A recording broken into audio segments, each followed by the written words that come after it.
Padyshim që Kurani ka zbrit për të medituar, dhe besimtarët do ta meditojnë Kur'anin, shpalljen e Zotit xhalla xhelaluhu, ngjarjet cilat kanë ardhur në të, historitë cilat tregohen në të, e ajetet e ndryshme të cilat flasin për xhenetin, për xhehenemin, për jetën në varreza e kështu me radhë, në mënyrë që imani i tij shtohet dhe zemra e tij të forcohet në këtë fe, në këtë din.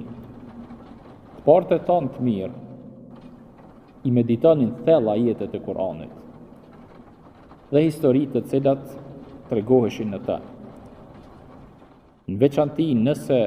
ajetet kuranore tregojnë për ngjarjet e ditës së Kiametit, e tregojnë për gjëra të cilat do të ndodhen ditën e Kiametit,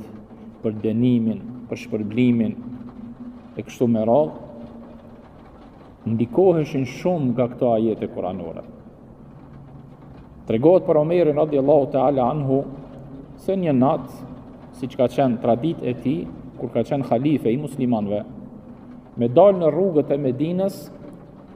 dhe me shiku se apo shkojnë gjëra të mirë, a ka ndonjë problem, dhe duke kalu pranë shtëpisë së një sahabiut, e dëgjon duke kënduar Kur'an nga surja At-Tur. Kur vjen tek ajeti ku Allahu thot vërtet dënimi i Zotit do të vjen dhe nuk ka kush e ndal ata.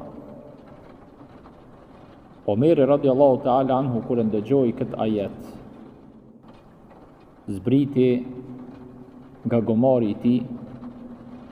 u mbështet për muri dhe transmetohet se ka thënë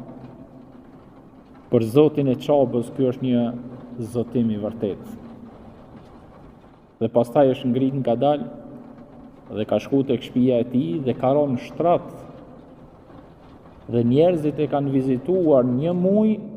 duke menduar se është i smur, por nuk e kanë ditë se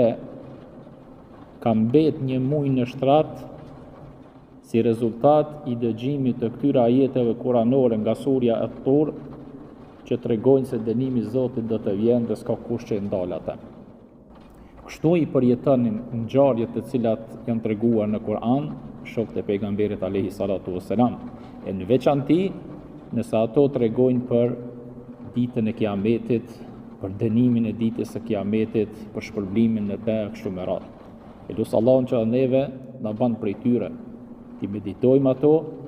dhe me këto ta shtojmë imanin ton dhe bindjen ndaj Zotit xhalla xhelaluhu dhe devotshmërinë dhe frikë respektin ndaj tij.